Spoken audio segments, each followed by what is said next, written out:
Alright, Shalom Israel, Shalom, Shalom. This is Brother Wariala. This is my channel, Rise of Israel. First and foremost, I would like to give all honor and glory to the Most High God, Yahweh, by Hashem, HaMashiach, Malak Yahushai. That is to give all honor and glory into the Most High God, who many may call Jehovah, Yahweh, or simply God, but his real name is Yahweh, right? And doing so in the name of his only begotten Son, who the world will call Jesus Christ. Many may call him Yeshua, Joshua, but his real name is Yahushua in ancient Paleo Hebrew. And I'm gonna do a quick video through the Spirit, going into counsel. You know, the importance of counsel, good counsel, bad counsel, what to look for in a counselor, and what should we really stand on in regards to counsel, how we should handle it and things of that nature. But Lord willing, this edifying video through the Spirit, man. With that, let's start off with I'll turn this down, Salakia. Yeah, so with that, let's start off with 2 Samuel chapter 16 and verse 23. And it says this. And the counsel of Ahithophel, when he counseled in those days, was as if a man had inquired at the oracle of God. And so was all the counsel of Ahithophel, both with David and with Absalom. So let's understand one thing, right? There's a counsel that a person can get that is a counsel that is as if they had inquired from the Most High God. The effectiveness of counsel is so far more important than what people think. When people go all out and just make these decisions on their own without getting counsel, they find themselves not having an effective journey or an effective task at hand, you know, or accomplishing the task effectively when they don't apply counsel, right? You see people that, fight when they go into a boxing match or UFC fight, they get counsel. They learn everything that they can learn about themselves and the fighter that they're going to go against and their strategy prior. You see what I'm saying? How much more in regards to what the scriptures of the Most High says, and getting counsel from an individual like Ahithophel at that time, where it's as if you inquired of the Most High, right? And understand this, counsel can save your life. Counsel is something that it can get you out of accidents. It can get you away from dangerous people. You see what I'm saying? Counsel can literally save your life, right? And look at this right here where it says in 1 Kings chapter 1:11, it says, "Wherefore Nathan spake unto Bathsheba, the mother of Solomon, saying, Hast thou not heard that Adonijah, the son of Haggith, doth reign, and David our Lord knoweth it not? Now therefore come, let him, I pray thee, let me, I pray thee, give thee counsel, that thou mayest save thine own life and the life of thy son Solomon." So let's understand one thing. Nathan the prophet was a very respectable prophet in this time. He gave counsel to King David. He gave counsel to King David's family.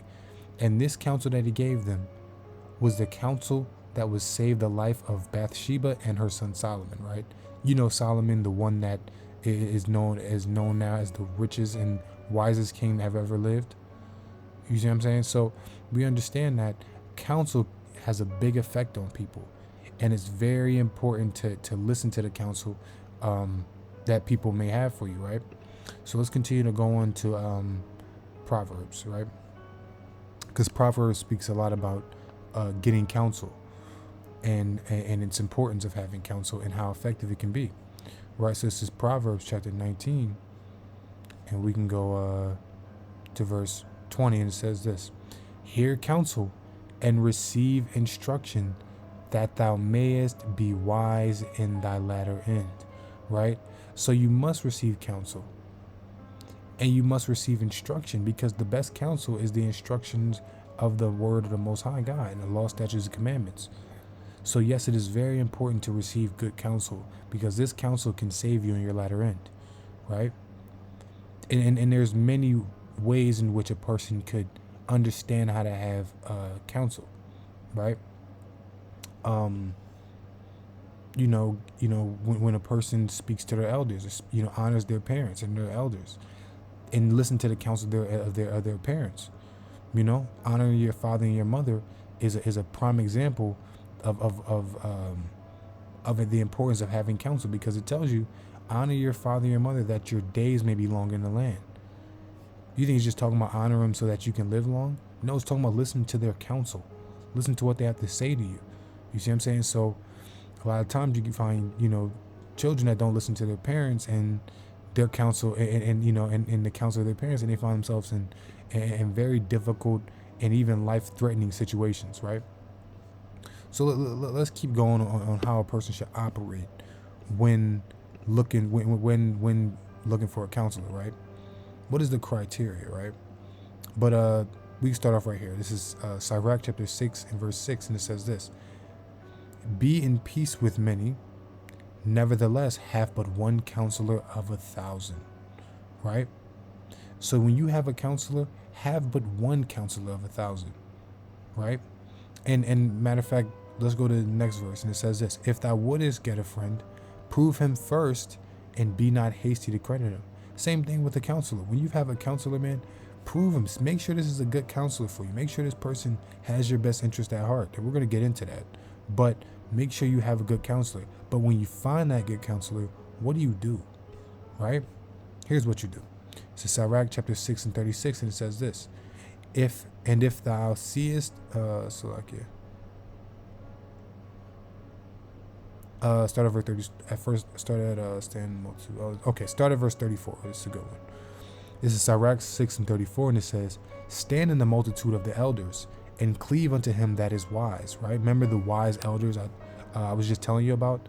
You see what I'm saying? You must have people that you can look up to and give honor to. You know what I'm saying? And listen to.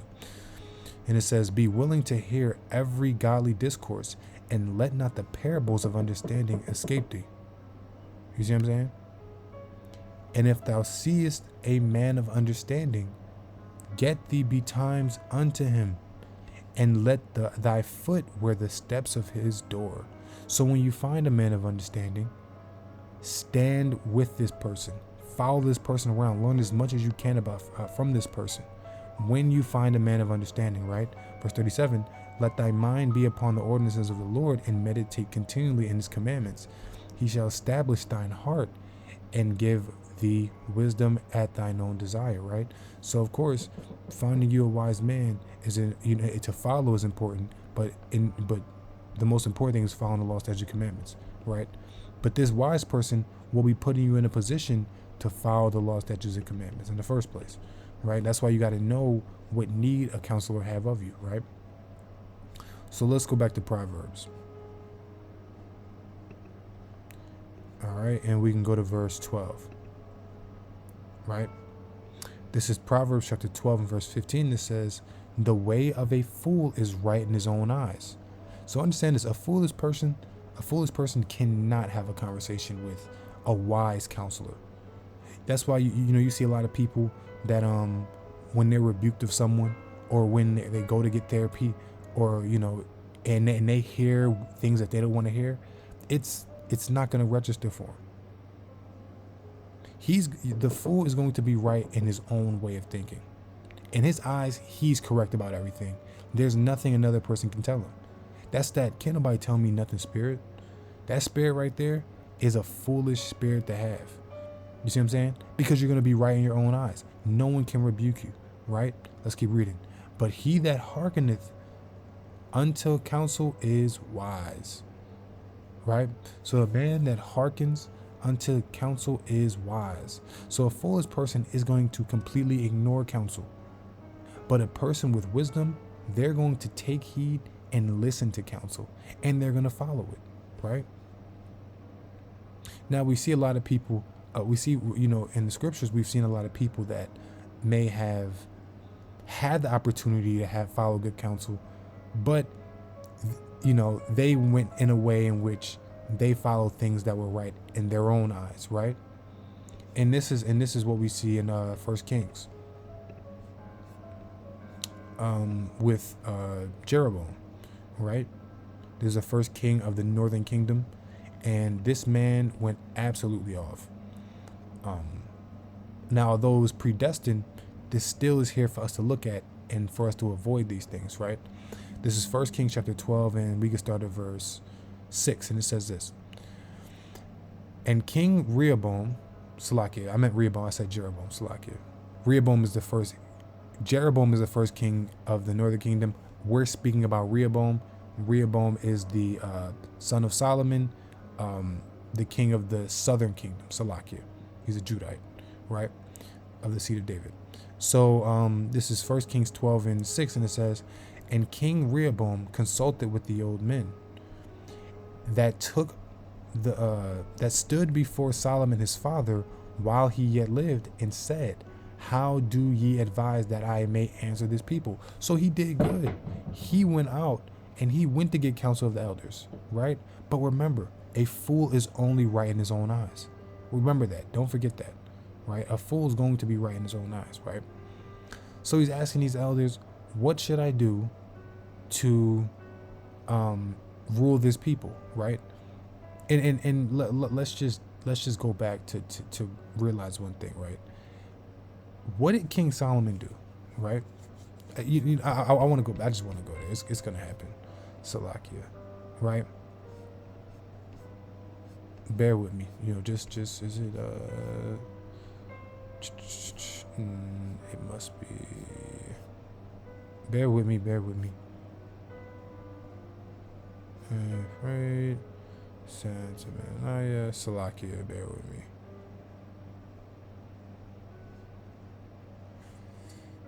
Okay, and I keep the charge and Solomon upon David his father, and the king was established greatly. Yeah. The wife. Alright, bear with me.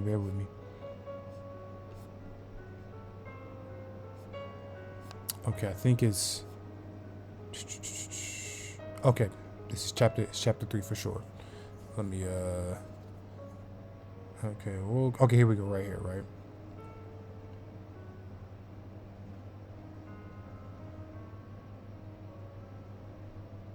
All right, watch this. This is 1 Kings chapter 3 and 5, and it says this. In Gibeon, the Lord appeared to Solomon in a dream by night, and God asked, ask what I shall give thee, right?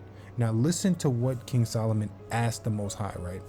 And Solomon said, thou hast shewed unto thy servant David my father great mercy, according as he hath walked before thee in truth, and in righteousness and in uprightness of heart with thee, Slakia. And thou hast kept him for thy great kindness, that thou hast given him a son to sit on his throne as it is this day. And now, O Lord, my God, thou hast made thy servant king instead of David my father, and I am but a little child. I know not how to go out or come in. And thy servant is in the midst of thy people which thou hast chosen, a great people that cannot be numbered nor counted for multitude. Give therefore thy servant an understanding heart to judge thy people, that I may discern between good and bad. For who is able to judge this thy people, thy so great a people, right? And the speech pleased the Lord, that Solomon had asked this thing. So this speech that King Solomon gave the Most High, it pleased the Most High, right? And God said unto him, because thou hast asked this thing, and hast not asked for thyself long life, neither hast asked riches for thyself, nor hast asked the life of thy enemies, but hast asked for thyself understanding to discern judgment. Behold, I have done according to thy word. So I have given thee a wise and understanding heart, so that there was none like unto thee before thee, neither after thee shall any arise like unto thee, right? So we understand the story, right? Understand what King Solomon asked for. King Solomon asked for understanding, right? Now you see that Rehoboam asked for the same thing roughly, but look at the difference in this. King Solomon asked for righteousness and judgment and wisdom to rule the people, right? And the Most High God granted it, right? Look at what look at what happens when his son Rehoboam asked for advice on how we should rule this people, right? And the priest brought Salakia, not First Kings 12, Salakia in 8, verse 7 or verse 6. And King Rehoboam consulted with the old men that stood before Solomon his father while he yet lived, and said, "How do you advise that I may answer this people?" Meaning, how am I gonna talk to these people? How do you want me to deal with them, right? And they spake unto him, saying, "If thou wilt be a servant unto this people this day, and wilt serve them and answer them and speak good words to them, then they will be thy servants forever." Right? So he's telling, they gave him the blueprint on how to be a good king, a good ruler, right? These are the same kings that consulted with his father, whom the Most High had given the most wisdom of over everybody in the earth, right?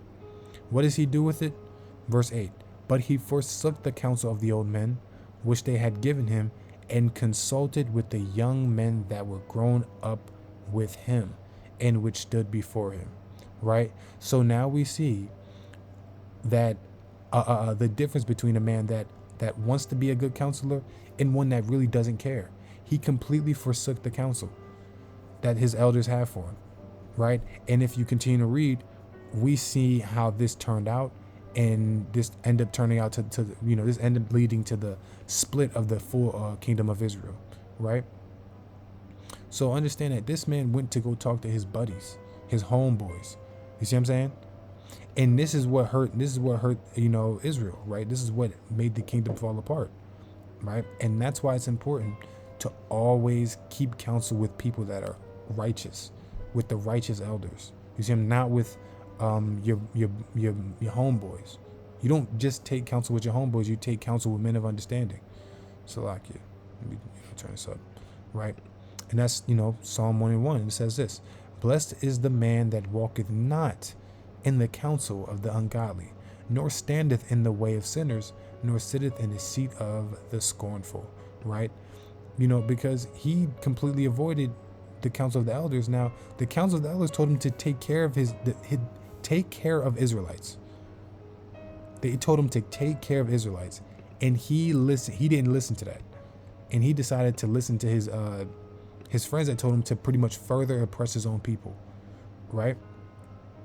So I don't want to go too much into it. If you read it, matter of fact, I'll jump to verse 9, right? And it says this: "And he said unto them, What counsel give ye that we may answer this people, who hath spoken to me, saying, Make the yoke which thy father did put upon us lighter?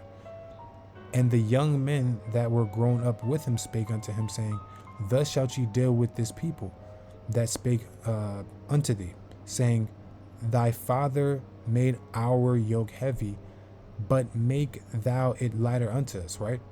"Thus shalt thou say unto this people, unto them, My finger shall be thicker than my father's loins," right? "And now, whereas my father did lade you with a heavy yoke, I will add to your yoke.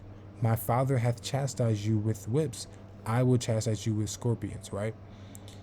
And listen to how this ends, right? I don't even have to. I don't have to go too far. I'll just say it right here, right?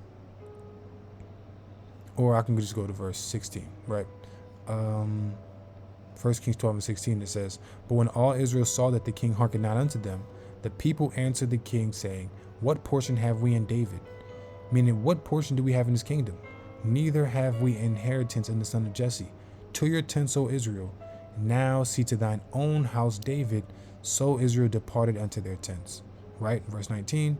"So Israel rebelled against the house of David unto this day." All because of bad counsel. All because he didn't want to listen to the right counsel that helped him, that could have helped him. Right? That's why when you find yourself a counselor, understand what this person has to offer, or what you have to offer this person, right? And that's what's important when gaining counsel, to avoid situations like this. Now, it doesn't specifically tell you what their motive was, his friends' motive were, but we understand the principles of where bad counsel can come from, You see what I'm saying? What psychological or subconscious benefit might this person be gaining from how you handle from your actions, right? So this is Sirach 37:7. It says, every counselor extolleth counsel, but there is some that counseleth for himself, right? So every counselor, they extol counsel, meaning every counselor, they're going to give counsel, right? But there is some that counseled for himself, meaning the counselors of Rehoboam, they counseled for themselves. They did a counsel that wasn't beneficial to it didn't benefit anybody. It was a decision they wanted to make, and they were able to influence the king to make that decision, and nobody benefited from that, right? Verse 8, and it says, beware of a counselor, and know before what need he hath, for he will counsel for himself, lest he cast the lot upon thee, right? And they casted a lot upon him, right? It may not say it, but the lot that the counsel they gave him put him in a position, or put him in a lot, to where he now lost half the kingdom of Israel, or more than half the kingdom of Israel. You see what I'm saying? Because of his judgment. So understand that counsel is extremely important, and a person must find good counselors, right? So let's continue to go, right? We actually can sent to thee, the way is good, and afterward he stand on the other side and see. Okay, let's see. Consult not. And and here's the thing about that, right?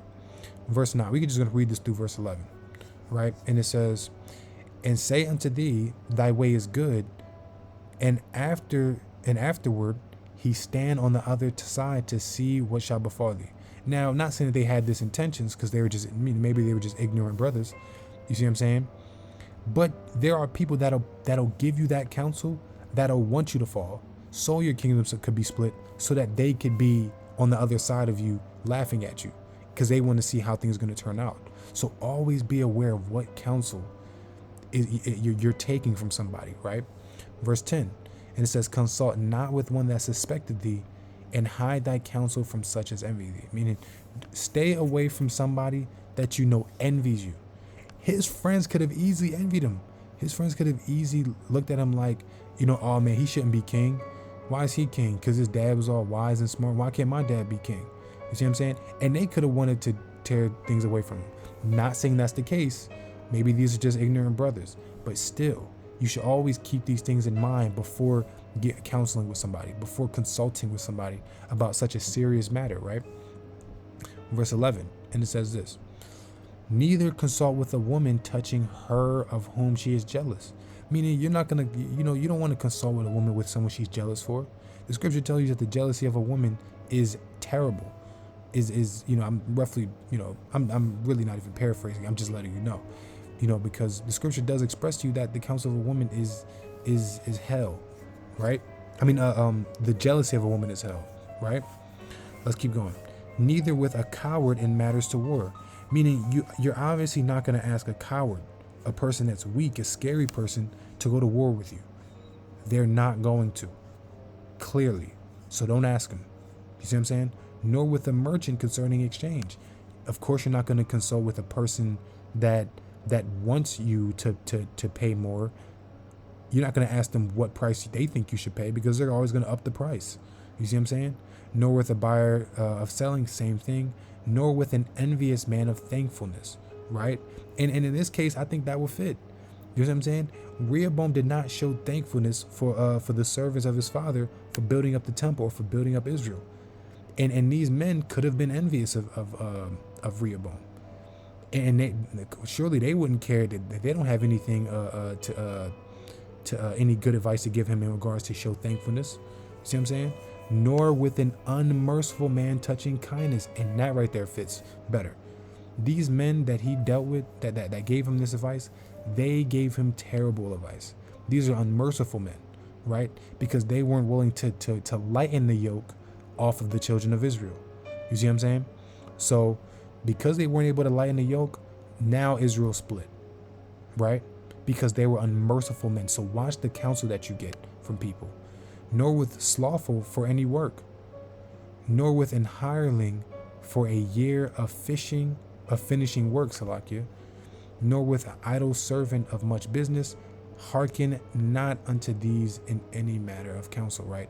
And you know what would have been better? You know what was so interesting about this? Because the last three things, when it spoke of dealing with someone that may, or the last two things, it spoke of dealing with someone in regards to how hard they may work, right? I don't think he should have even listened to the people the first time. But when he got counsel from the elders of Israel, then he should have hearkened into that counsel, because that is an unbiased counsel, right? So these are things I think is very important to consider when getting counsel, right? Now, look at the counsel that he takes, and how Rehoboam, the grandson of David, goes about giving counsel or taking counsel with his buddies or his homeboys. And look what his grandfather does, right? Let's go to First Chronicles. First Chronicles chapter 13 and verse 1, it says this. And David consulted with the captains of thousands and hundreds, and with every leader, right? That's a different type of counsel, right? And look at how this turns out for King David, right? And David said unto all the congregation of Israel, if it seem good unto you, and that it be of the Lord our God, let us send abroad unto our brethren everywhere that are left in all the land of Israel, and with them also the priests and Levites which are in their cities and suburbs, that they may gather themselves unto us. Let us bring again the ark of our God to us, for we inquire not it in the days of Saul, right? Understand this. This is the mind of a leader. This is why King David had a mind after the Most High. When he speaks, the way he speaks of a we type of mentality. Whereas his grandson spoke in a way of a you, or of a separate type of mentality, right? He dissociates, he's dismissive. You see what I'm saying? But the counsel that King David takes with his counselors and how he rules the people, his counsel, he puts everybody all together. He involves everybody, right? These are all important things to consider when taking counsel. It's a we thing. You see what I'm saying? Rehoboam did not care. It was a him thing. You see what I'm saying? So, Rehoboam is a me guy. You know what I'm saying? He cares about himself. Whereas King David, he cared more about everybody as a whole, right? And look at what this does, right? Verse 4. And all the congregation said that they would do so, for the thing was right in the eyes of all the people, right? So the counsel that King David took, and because he spoke to the leaders of Israel and the people that had Israel's best interests at heart, not just his buddies, because he went to them, everybody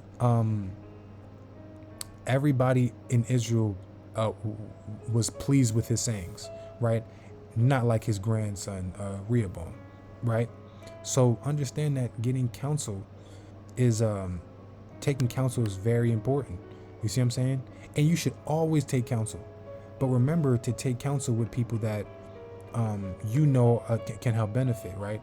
But chiefly, before we really do that, we should always take counsel of the Most High. Before every counsel and after every counsel, we should always take counsel with the Most High, right? So let's go to Sirach, back to chapter 37, and we can go up a little further to verse 14, and it says this, right? And let's just start at verse 13, and it says this, and let the counsel of thine own heart stand, for there is no man more faithful unto thee than it. Meaning, any counsel that you say that you stand on it, right? Stand on that counsel. Don't go back. Don't walk your steps. Don't say, oh, well, I think I might have been wrong. I made a decision, but I want to go back. No, stand on that counsel that you made. You know what I'm saying? So always do that. Verse 14. For a man's mind is sometimes wont, meaning it's accustomed, to tell him more than 7 watchmen that sit above in a high tower, right? So a man's mind is probably telling you to go down this way, or do this way, or do this thing, or follow this business endeavor, or listen to this guy, or follow her, or do these every which way he should go, how he should handle, how he should run either a kingdom or even a household. You see what I'm saying? Or even a congregation. or even the business, or just how should he handle himself, or how should he go about dealing with certain things, right? This is what the scripture tells us to do.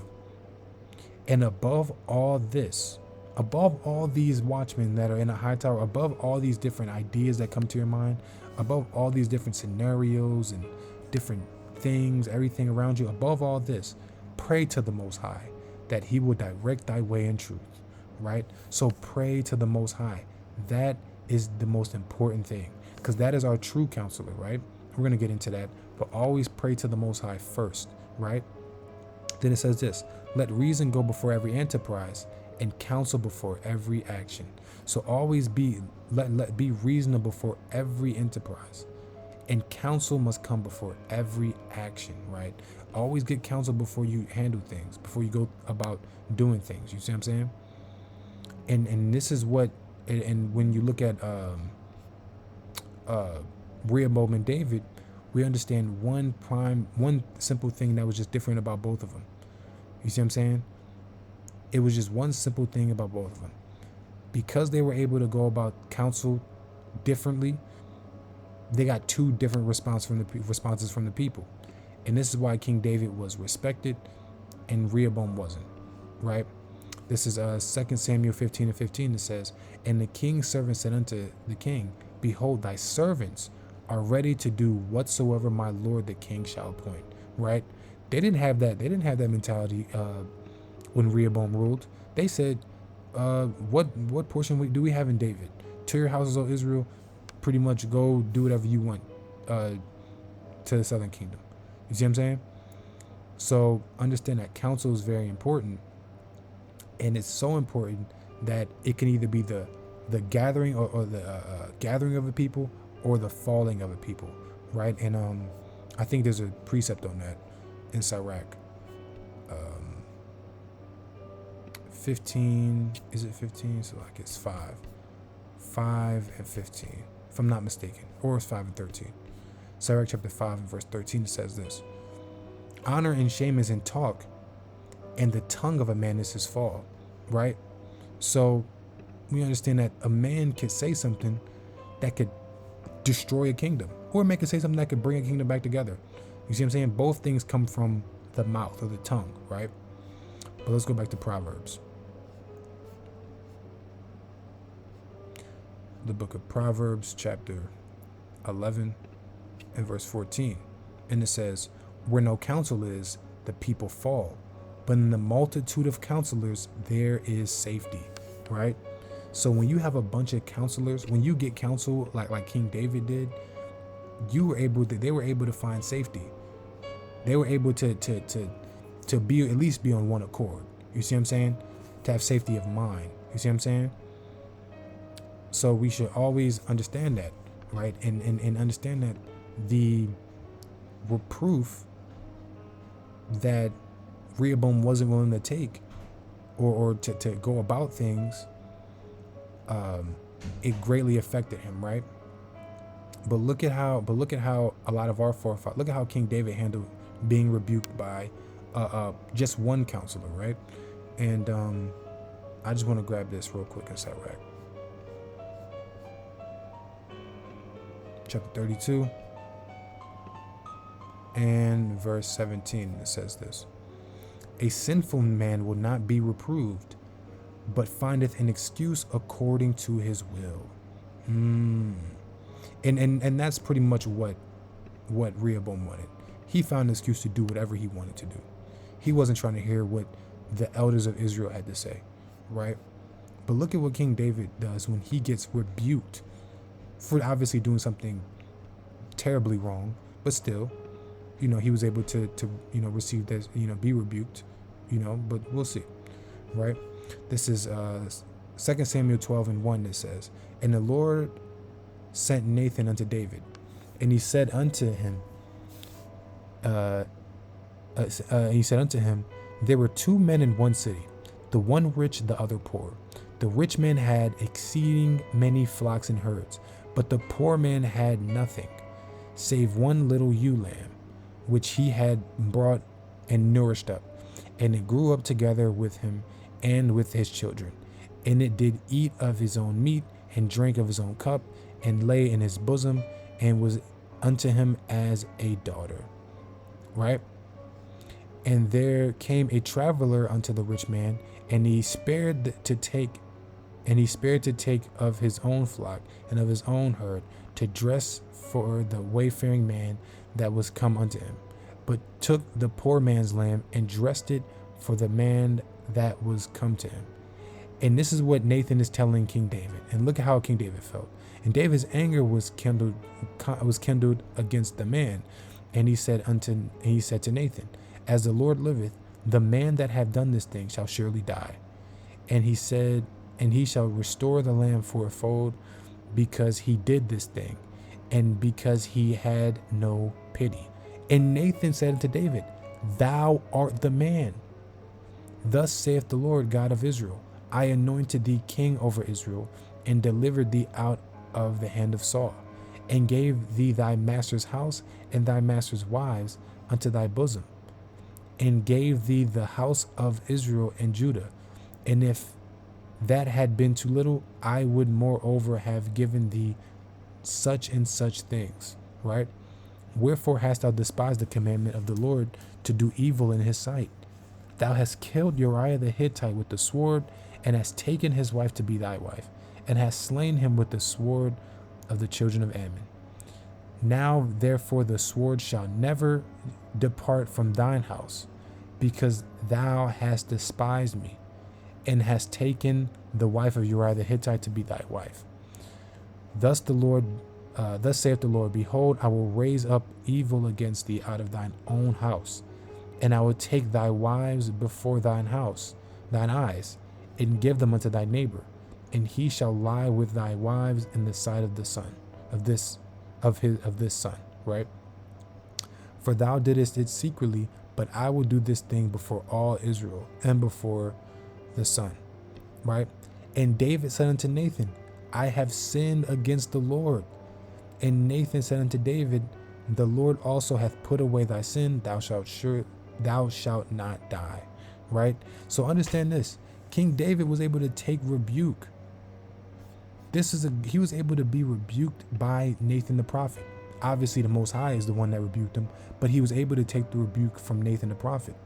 You see what I'm saying? Because counsel can be a hard thing to go through. It can be difficult. It could be an intervention. You could have done something wrong, and people got to take counsel on how they should handle what you did. Depending on how you respond, this counsel might turn out to be a good thing, or it might turn out to be a negative, or it might turn out to something that leads to negativity, right? And this is why, we should always consider the counsel we get, right? So let's grab this real quick in Proverbs 27. In verse 9, it says this: ointment and perfume rejoice the heart, so doth the sweetness of a man's friend by hearty counsel. Right? Now that may sound a little weird, so I'm gonna grab that in a different version. All right, it's Proverbs chapter 27 and verse 9. It says this in the NLT, if I'm not mistaken. And it says this: the heartfelt counsel of a friend is as sweet as perfume and incense. Right? So a counsel of a friend, counsel, mind you, this is the same person that in the future would counsel his son and his wife to save their life. See what I'm saying? The counsel of a friend is like the best and sweetest ointment. You see what I'm saying? So understand that counsel is a good thing. Rebuke is a good thing. You see what I'm saying? So let's continue to remember these things as we go forth. If we do get rebuked by our parents, if we get rebuked by a loved one, or a friend, you see what I'm saying? Understand that counsel is good, right? Now, I'm not going to take this too long, but, so I'm going to wrap it up in regards to where we get our counsel from. You see what I'm saying? Now, of course, we get counsel from people and from man. Of course, yeah. Counsel from man is great. You get counsel from the right brother or right sister, that might change the course of your whole life. You see what I'm saying? That counsel you get from that brother or sister might be the very counsel from the Most High God. You see what I'm saying? But what is really the counsel of the Most High, right? This is Psalm chapter 119 in verse 24. And it says this: thy testimonies also are my delight and my counselors, right? So what are the testimonies? The testimonies is the law and the prophets. It's really the scriptures. The scriptures are the testimonies. So when we read these scriptures and we look at how we ought to obey ourselves, given the experiences in the scriptures and the accounts, and also the commandments and the prophecies, we should take that as good counsel and to let it be our counselors and teach us how to operate, right? Not only that, that isn't, not only that, but we have the words of Christ. You see what I'm saying? The words of Christ is our counselor, right? Because Christ has been given the spirit of counsel, right? This is Isaiah chapter 11 and verse 1 that says, and there shall come forth a rod out of the stem of Jesse, and a branch shall grow out of his roots. And the spirit of the Lord shall rest upon him, the spirit of wisdom and understanding, the spirit of counsel and might, the spirit of knowledge and of the fear of the Lord, and of the fear of Yahweh, right? And shall make him quick of understanding in the fear of the Lord. And he shall not judge after the sight of his eyes, neither reprove after the hearing of his ears, right? But with righteousness shall he judge the poor, and reprove with equity for the meek of the earth. And he shall smite the earth with the rod of his mouth, and with the breath of his lips shall he slay the wicked, right? So first, obviously the first verse, it tells you that this man will have the spirit of counsel, right? So this is who we counsel with. This is who we sup with, right? Doesn't Yahweh Shai say that we would sup with him, right? Let me grab this real quick. Is it bear with me, 3:19. This is Revelation chapter 3 and verse 19 that says, as many as I love, I rebuke and chasten. Be zealous therefore and repent. Right? Behold, I stand at the door and knock. If any man hear my voice and open the door, I will come into him and will sup with him, and he with me. Right? So, and look what it says. To him that overcometh will I grant to sit with me in my throne, even as I also overcame, and I will sit down with my Father in his throne. One, I'm going to be honest with you. Side note, Revelation 3:21 is a cut against the Trinity. Because if you believe that Christ sitting on the throne and the Most High sitting at their throne, they're all apparently one individual sitting on one throne, then he tells us that those that overcome is going to sit with him on that throne. So does that mean the Trinity is no longer a Trinity? But that's beside the point. What we're here for is to show that Christ is our counselor, and this is who we should always look towards, right? So I'll grab one more precept real quick to close out and speak on the importance of counsel, right? This is Proverbs. Where am I at? Proverbs chapter 15 and verse 22, and it says this: without counsel, purposes are disappointed, but in the multitude of counselors, they are established. So understand that. So without counselors, without getting counsel, the purposes of life, your intended purpose for, or your intended action or enterprise, or whatever you feel like going into, without that having counsel going forward, it's going to be disappointed, right? So understand that you must always get counsel, right? The Most High God has counsel. He has his divine counsel. You see what I'm saying? The Most High God has all the hosts of heaven, and that's the Most High God. How much more you to take counsel and to humble down and get counsel from someone that may know more than you in certain aspects, right? This isn't really just a video on counsel. This is a video on humility. You see what I'm saying? And that's why it's important to always go about your business in meekness, right? That's Sirach chapter 3 and 8, if I'm not mistaken. See what I'm saying? Sirach chapter 3 and not 3 and 8, 3 and 18, 3 and 18, 3 and 17. Slack it.